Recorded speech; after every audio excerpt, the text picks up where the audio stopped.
Hey everyone, Stephen Kirkpatrick with a very special executive speakers on speakers today. I have got world famous singer Dr. Ronan Tynan on the line with me today, and we're so excited about having him. Ronan is also a Paralympic gold medalist as well as a medical doctor. And Ronan recently had the distinct pleasure and honor of singing at President Bush's funeral. We're going to chat with him today about what's going on in his life and some of the special relationships that he's formed. So, Ronan, thank you so much for being on with us today. Great to have you. Great to be speaking with you. I appreciate it. So I hear you've got some big plans on going to someplace a lot warmer than where both of us are right now. Talk to us about this cruise you're about to embark upon. Well, for the last 11 years, I've always taken this cruise called the Cruise of the Irish Stars. And every year I bring my sister Fiona on this cruise because Fiona and I are very, very close.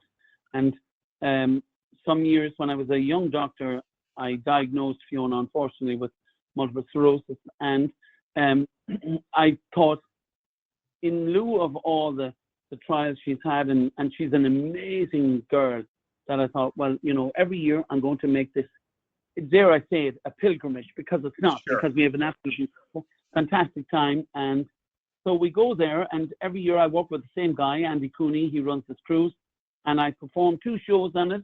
And it's basically a tribute to the Irish culture, all our music from right across the gambit, from trad to classic to kind of, I suppose, Irish pop too, you could call it. But it's great. 18 acts for a week, and it's like being in Vegas. No one tells anything when they get home. Ha! I love it. That's great. That is great. That is great. Well, listen, you have had the very distinct honor of singing at 2 former presidents' funerals. And so President Reagan and President Bush. And also the installation of President Bush. Yes. Jr., you know, at 43, at Right. the request of his mom. How did you start those relationships? How are those relationships formed? I'm so curious. Well, let's start with President Reagan. Okay. On Nancy Reagan's 70th birthday, there was a very big man in Univision, and Jerry Perencio, I think his name was.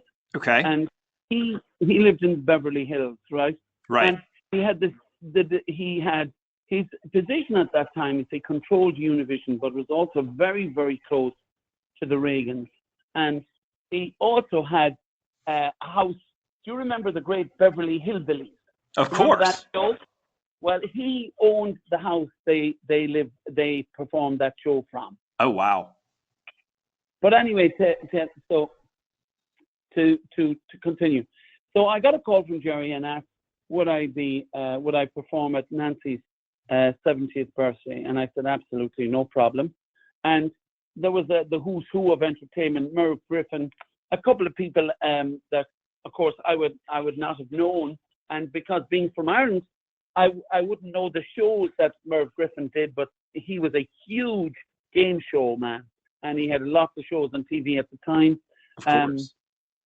And anyway, so Jerry flew me down to Los Angeles with my pianist, Bill, and the day before the show, Jerry brought me to his house, and I was blown away by this house. It was amazing.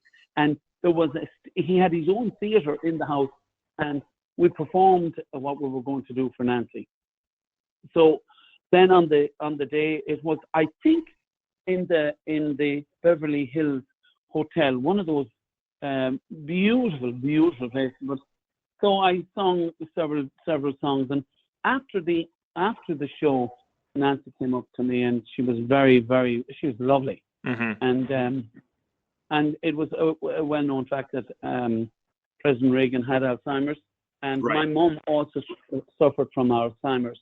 And we got into a discussion about, you know, the trials of Alzheimer's. And I told her, you know, how I had my mom in my practice with her, and how, you know, it stimulated her and got her going on a day-to-day program, which was fantastic. And she explained to me that, you know, Ronnie had really kind of progressed with it quite fast.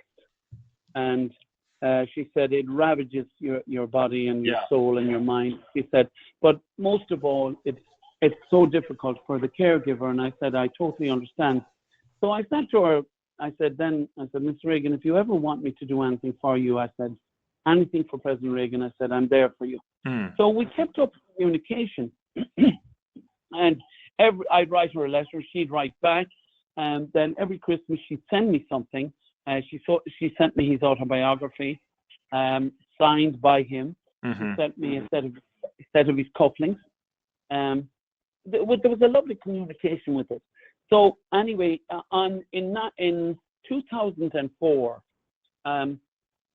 the Friday before the final date of the Triple Crown, and the final race is in Belmont in New York, and that was the Saturday. And on that Friday, and I can remember this distinctly, I was coming out of just seeing my agent, and I was coming out of an elevator, and I got a call, and it said the Reagan Library, because I had kept in touch with her and we talked. So I answered it, and this lady said, "Can you hold for Mrs. Reagan?" I said, "Absolutely." So Nancy got on the phone and asked.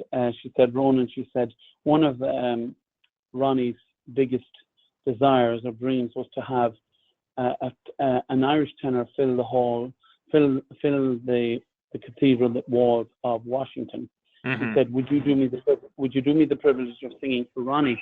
And I said, "Ma'am," I said, "it would be an absolute honor." I said, I didn't ask any more than that, and I did say to her, "What would you like me to sing?" And she had already planned Amazing Grace and the Schubert's Ave Maria. It was just unbelievable how she was very cognizant of what she wanted, and she was getting everything prepared for it.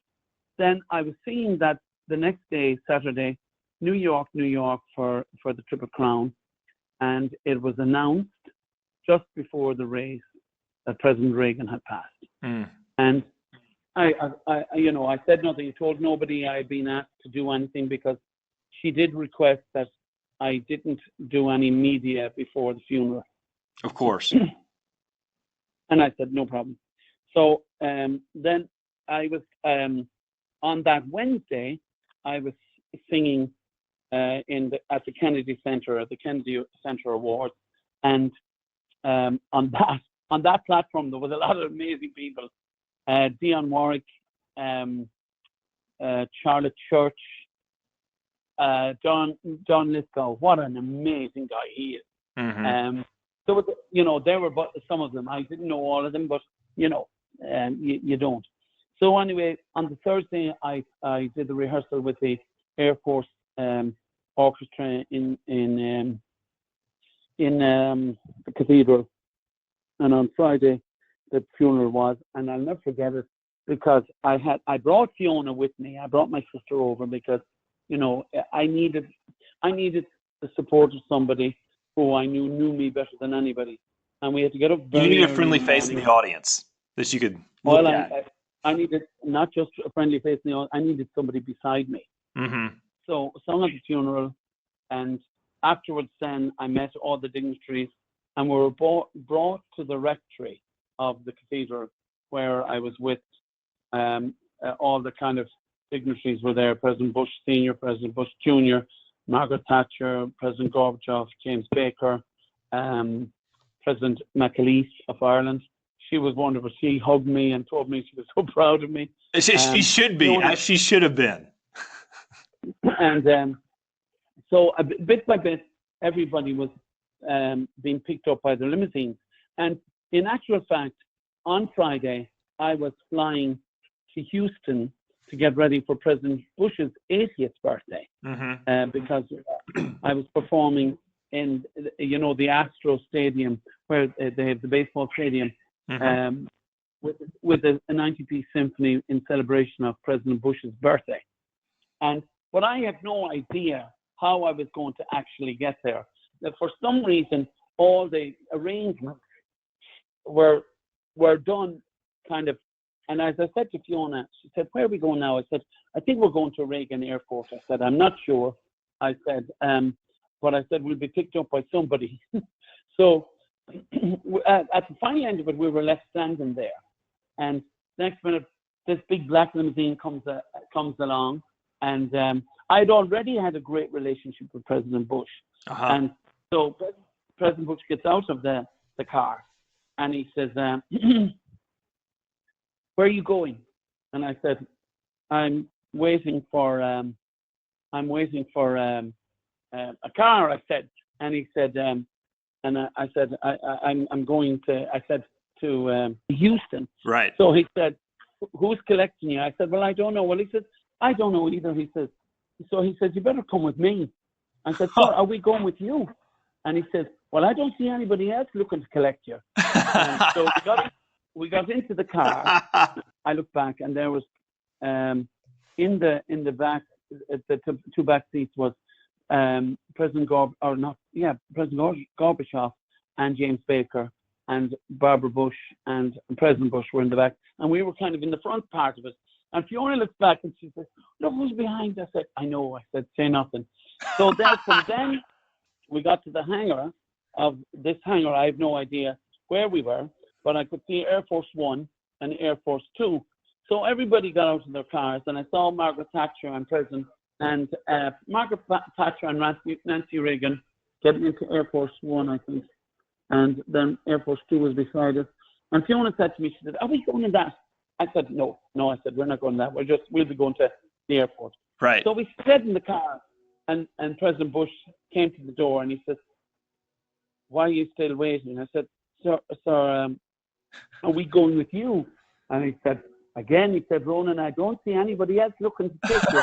So we flew down to Houston with him, and then I had oh my God, that was an unbelievable experience. Ronan, hold on. I've got to stop you for a second. So you travel all the time. Did flying on Air Force One just spoil you, and just every other flight after that's just not going to be the same? Say that again? I said, did flying on Air Force One, I mean, did it just make any other travel experience just pale in comparison to how great that was? Oh yeah. I've never had an experience before or after. What was the most interesting thing about Air Force One? Air Force One was, it was like basically a floating or a floating dining room, if you could imagine this. It was like a 4 or 5-star hotel. We came in, and there was beautiful couches and a buffet, and there was a big huge screen in the front, and it showed the undercarriage of the plane, and then there was places where you see they were all sitting down before we took off in this kind of lounge area, and Mrs. Bush said to Fiona, "Fiona, you'll never get an opportunity like this again." She said, "Take the Missalette and get everybody's signature." So Fiona boldly got everybody's signature, and I was looking at her and thought, I want that so bad. So Barbara saw my face, and she said, "I take it." She said, "You better do it again, because your brother is very, very anxious to get all the signatures." So we got all the signatures. Then I asked President Bush, I said, "Do you mind, sir, if I could lie down?" Because we'd been up since 4 o'clock that morning, and I had a rehearsal then with the symphony on Friday evening. So I just wanted a few hours. So he showed me to this bedroom with a big, huge bed and a bathroom. Sure, that's luxury personified. Mm-hmm. Very much. Very much. When I got to Houston, then President Bush, they put us in a beautiful hotel. Mm-hmm. I think there's a 4 seasons there. But Nice. we were put in this beautiful hotel, and then we were collected. I was collected, and President Bush was a huge, huge fan of country western music. Mm-hmm. So on the performance was the Oak Ridge Boys, the Gatlin Brothers, Winona Judd, and a man who now is a great friend of mine, Vince Gill. We were on the platform. It was a huge, and I was the only, shall we say, non-country western. Yeah. And so President Bush had asked me to sing. He wanted Danny Boy, he wanted From a Distance, and some other song. I think it was a kind of an Irish. I think it was Will You Go, Lassie Go. Anyway, I sung these songs, and then I hit the sack, as they say. And the next night was the performance. But during the day, he took a parachute jump, and he was President Bush was an amazing man. He was a wonderful human being. He represented this country like no other. Mm-hmm. He was just a very class act. Lovely man. And most of all, he was the most fantastic friend. Mm. Did he ask you to take the parachute jump with him? Oh, God, no. Oh, hey, I'd come apart. No point in me doing that. Oh, gosh. Hey, Ronan, let me ask you this. So whenever you received the call to sing at President Bush's funeral, what were kind of some of the first thoughts that went through your mind, and how was your preparation different for that performance than some of the other ones you had? You see, right, here's what you've got to understand. I had a relationship with President Bush. Sure. I had a wonderful relationship with the Bush family, and I was very, very fond of both President Bush and Barbara, and they were fond of me. And we wrote to each other. I have numerous letters. I performed at numerous events when they did the HHS George Bush 41, the boat down in Virginia. He had me sing God Bless America. He had me sing at events that were very important to him. Mm-hmm. But you know, this goes back a long way, because the first time I met President Bush was way back in 2001, and at 9/11, and he shook my hand and he said, "I'm very proud of you." And I said, "Sir, it's a great honor." I said, "It's a very sad day for America," and I said, "I'm very humbled to have been asked." And he said, "You're a great man." He said, "You define what a great immigrant is." And I said, so anyway, so not soon after that, Barbara wrote to me, because I had written a book called Halfway Home. Yep. And she asked me would I be part of her literacy program down in Texas. They were doing a presentation. She would bring 5 authors together. And so I said, absolutely. So she had James Earl Jones. She had Baldacci, Antoine Archie, I think Patricia Cornwall, and myself. That's a good list. Strong event. Yeah, it was a strong. So Antoine had just his book had just been turned into a movie, and Denzel Washington played the role. Mm-hmm. And when I came down, President Bush greeted me, and he said, "Well, my friend," and he said to me, he said, "Not only can you sing, but you can write." And I said, "Well, sir, I'm among very esteemed authors here." I said, "I've only written one book." He says, "And might I add, a really good one." And so anyway, so then he said to me, he said, and he grabbed me by the arm and he said, "Now listen," he said, "don't think for 1 minute you're getting out of here without giving me a song." Love it. I said, "Sir, there's no," and he says, I said, "Sir, there's no piano." He says, "And when did that ever stop you from singing in a pub?" Love it. And I thought, good point. I said, "You're killing," you know, in my own head, I said, "This boy has my number." Yeah, he does. So anyway, Antoine read from his book. Everybody had to read 20 minutes excerpt from the book. Mm-hmm. And Antoine read from his book, but Antoine got very emotional. And there was about 2,500 people there. And the place felt very sad and down. So President Bush came to me, senior, and said, "Ronan," he said, "you need to get this crowd going again." And he said, "Are there any," he said, "what about the funny bits in the book?" I said, "Well, sir, if you want me to get them going and bring the mood up," I said, "there's one way I can do it." I said, "Let me not read from the book, but let me tell them about the book and the stories and the different parts of the book." So anyway, to cut a long story short, I went up and I told all the stories and the funny excerpts, and the place was rolling around the place. And I came off the stage and they were thrilled, they were happy, and they were delighted. And President Bush grabbed me and put his arms around me. He said, "You're a great man." He said, "Now get back out there and sing them a song." I love it. So that happened.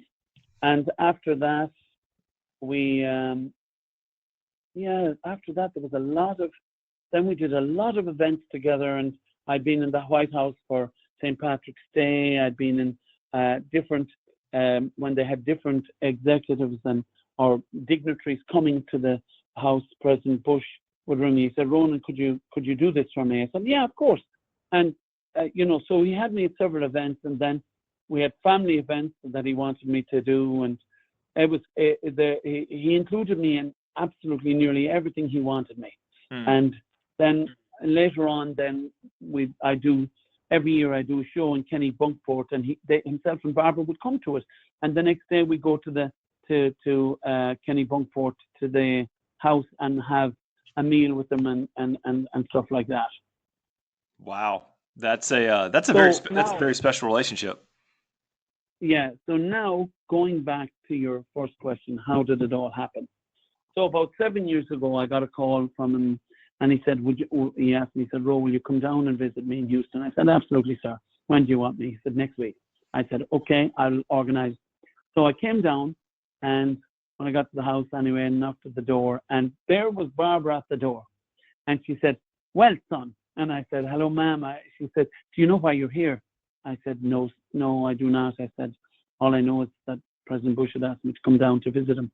Oh, she said, Ronan, it's very simple. She said, he wants you to sing at his funeral. And I was quite taken back, and I said, well, ma'am, that's not today or tomorrow. She said, no. She said, I know that. She said, but Ronan, we have to prepare. We have to prepare for everything. She said, it's the way things work. And I said, fine. So, so what I did was, and then he came down the stairs. I remember this, came into the sitting room, and he said, I suppose she told you. I said, she did, sir. He said, she can't keep her powder dry. And I laughed, and he said, well, will you do that for me? I said, of course I will. I said, but, that's not going to be for a long time yet. He said, I know, Ronan. He said, but he said, I have to make all my arrangements well beforehand. And I said, fair enough. And so we didn't discuss what he wanted. And that the songs were revealed to me about 5 months before he passed, or maybe even later. Before, I think it was in August, and I was rang up by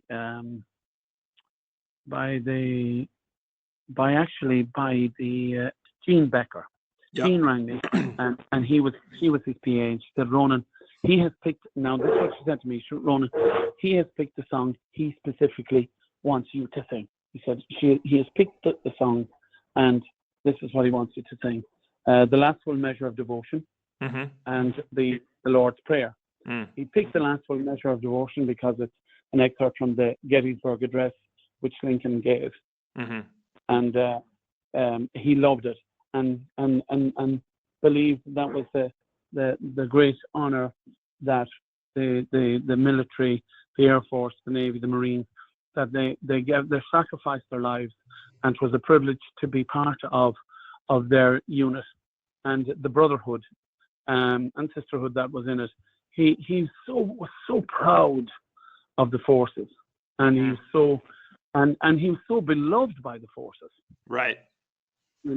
And he was the last president that actually was a military man. He was an Air Force pilot, and he fought for the country. So there was the Air Force meant the Air Force meant everything, and the protection of the country meant everything, and the American people meant everything to him. And so that's how that all happened. And he always wanted me. He said, I had when I first came to America way back in 1984. I got the Dunn visa in 1987 or 86, right? Right. And then, of course, I started medical school, and I couldn't fulfill the requirements that you had to fulfill to be to take complete instruction for the visa to be given to you. So I handed the visa back because I was in medical school and I couldn't. You had to be in America for a period of 6 weeks for something like 5 years consecutively. Mm-hmm. So anyway, so when one of the goals President Bush had for me is that we would get the visa, the green card for me. And he was tireless about it in his pursuit. And he said to me one day, he said, "Gosh, Ronan," he said, "I was president of this country. It's harder to get this than it is to be president."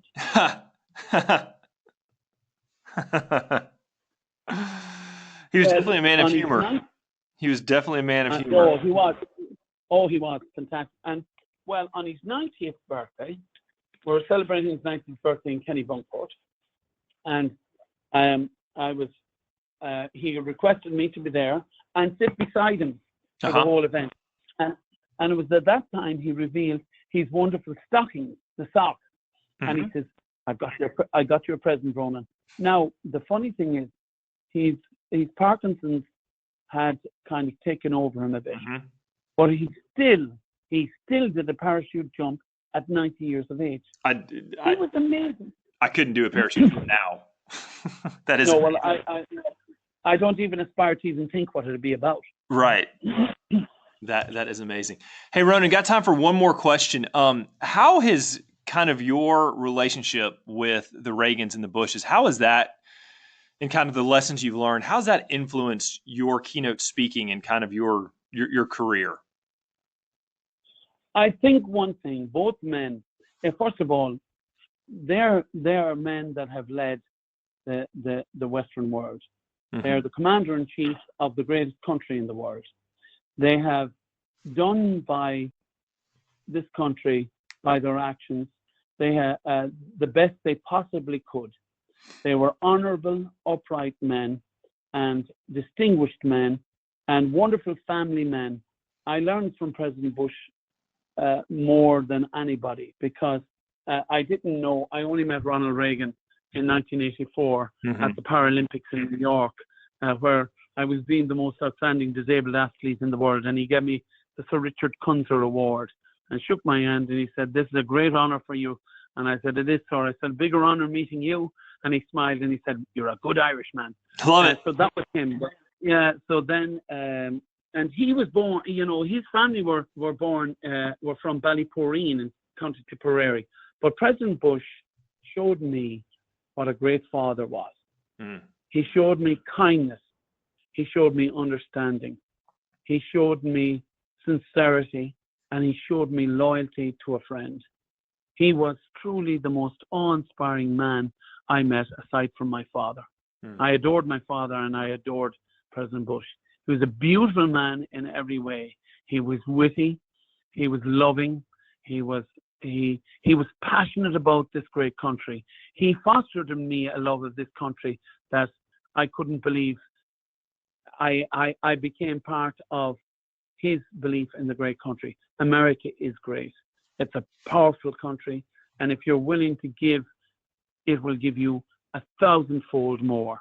He showed me that there's grace in being humble, and there's also enjoyment and love being happy for your friend. Love it. That is great. That is great. That's all the time we have. Ronan, thank you so much for being on with us. It was amazing. You're a masterful storyteller, and I have laughed more than I thought I was going to laugh. I wish you best of luck on your cruise. Thank you. Hope you don't get sunburned. Oh, my God, I will, but that's beside the point. I love it. I love it. Ronan, we'll talk to you soon, my friend. Take care. God bless. Bye-bye. Bye.